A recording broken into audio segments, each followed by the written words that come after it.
Hello, welcome to GPISD's Secondary ELA Graphic Organizers and Optional Instructional Materials presentation. This is a living document, so please feel free to provide feedback as we are always looking to improve. The BME strategy is used to help students summarize their reading with an emphasis on the beginning, the middle, and the end of a story. It is a very simple graphic organizer that can be created independently as well as provided to students with accommodations. They will have sticky notes, they will also have paper, and they can just write BME. So that's pretty simple, and it's for 6th to 8th grade only. SWBS is used for summarizing. It's also known as Somebody Wanted But So. This graphic organizer is used for examining a piece of narrative writing. It allows the writer to summarize the elements of a story and develop the summary. There are several graphic organizers used to help students extract the main idea from a reading passage. The light bulb is a very simple graphic organizer that is easy for students to remember. The yellow glass represents the area where the students will put their main idea. The base will be used to list the supporting details. The light cannot serve its purpose without the base, and the same goes for main idea and supporting details. The table graphic organizer can also be used for main idea. The top of the table represents the main idea, and the legs represent the supporting details. And you can see a sample of student work here. The table serves as a visual that goes without saying. The table cannot stand without its legs. The main idea cannot be great without the supporting details.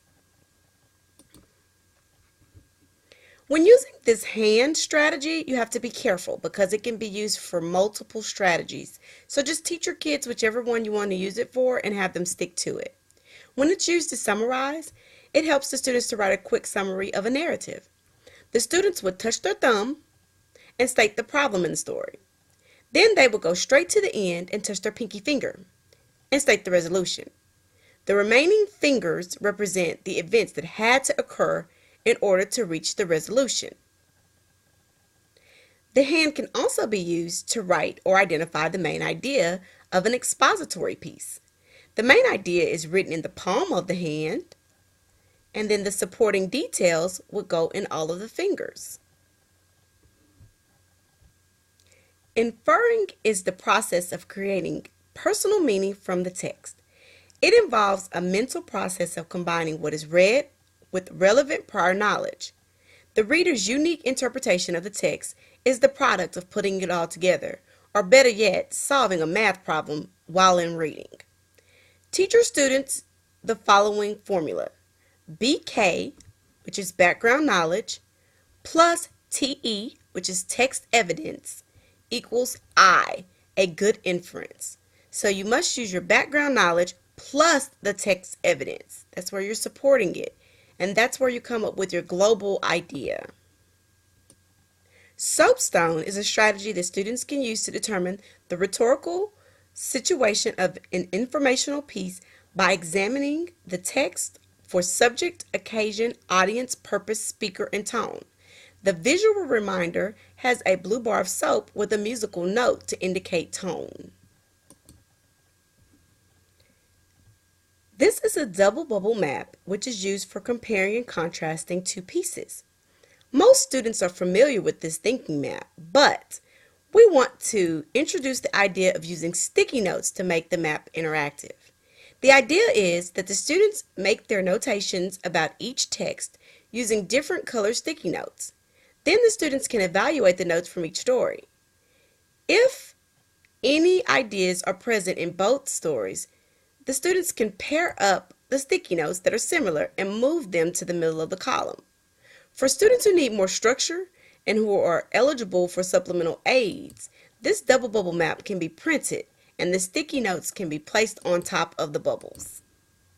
The short answer question, also known as an SAQ, is 20% of the English 1 and English 2 EOCs. Some students might have a difficult time decoding what the question is asking. So, teachers want to employ a strategy that we call breaking down the SAQ. With this strategy, teachers will unpack what the question is asking, break it into smaller parts, and that shows a sequence of thinking steps. To answer a SAQ, also known as a short answer question, we ask students to use the ACE strategy. The A stands for answer the question, C, cite the evidence from the text, and E, explain how you answered with evidence that connects. A visual for this would be the Ace of Clubs because it has 3 parts. In order to ensure that your response contains all of the necessary components, we ask students to highlight each section. The answer is highlighted in pink. The citation of evidence is highlighted in yellow. And the explanation is in green. Here is an example. Once I have completed my SAQ, I will read over it.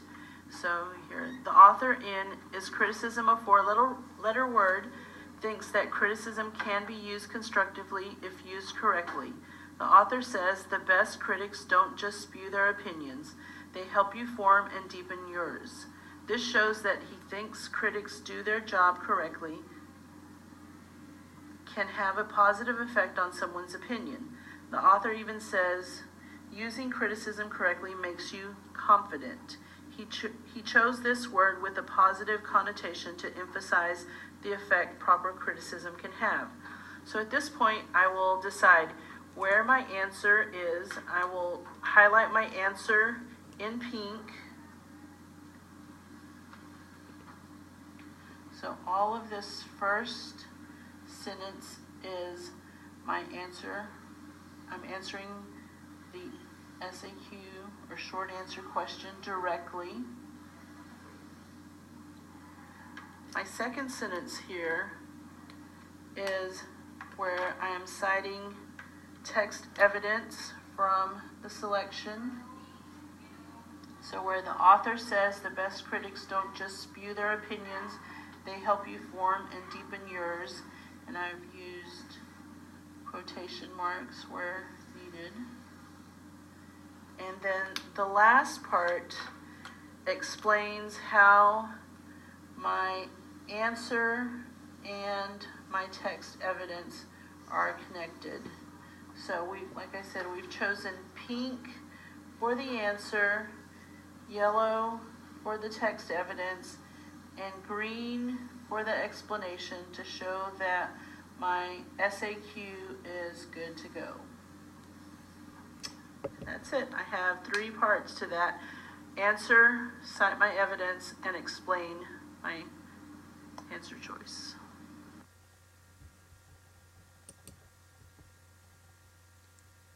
Writing prompt, read, write, think. The STAR writing prompt has 3 components: a reading stimulus, a think statement, and a writing charge. Although the STAR writing prompt was initially designed to scaffold student thinking, some students struggle with deciding how to respond to the charge. This stoplight is a visual reminder for students to stop and read the stimulus, slow down to process the think, and go with the writing task. The green light represents go, so students know what to respond to, and so that when they are done checking their work, they have a visual reminder of what part of the prompt they need to be addressing. Watch the video to see how the reminder is applicable for all students when analyzing the writing prompt.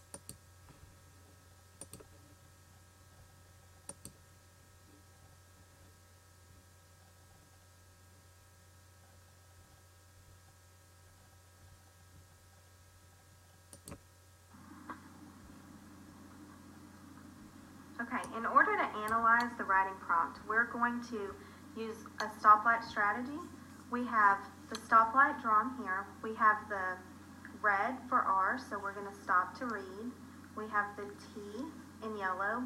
We're going to think. We're going to slow down to think. And we have the green with the W because this is our go piece. This is where we're going to write. So the way we're going to use this with the expository prompt, this is an example of an expository prompt from STAR.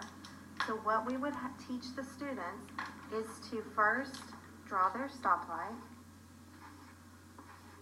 and label it, read, think, write.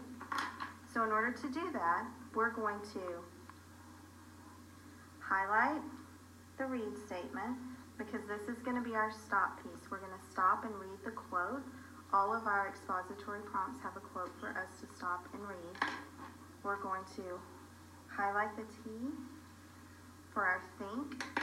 This is where we're either going to be presented with a question or a statement that the students are really going to have to process in order to think deeply about the prompt. The actual prompt is their write piece. This is their go piece. This is the part we want them to highlight in green, because everything that they write in their brainstorming needs to refer back to this prompt. So when they're checking their work, they're going to make sure that everything comes back to the green go piece.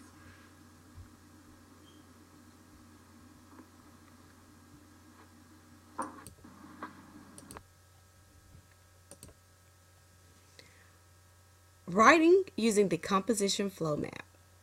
Use sticky notes to support students in creating their composition flow map. Have them write their controlling idea or thesis statement on a large Post-it note. Reluctant or struggling writers often find it less intimidating to write on a smaller piece of paper. Students then write each of their 3 topic sentences on small 1.5 by 2 Post-its and supporting details for each topic on colored Post-it strips.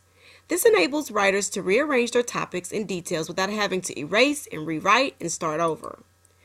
Finally, students write their conclusion on another large Post-it note.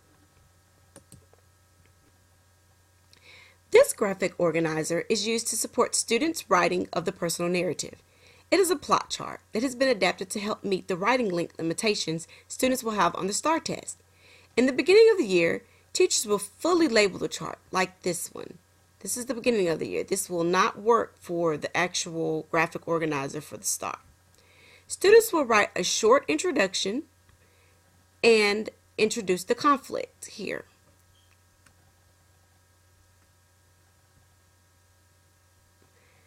The largest chunk of the writing is the rising action and the climax, which is where it points to students to develop their ideas on the sticky notes below, describing what they felt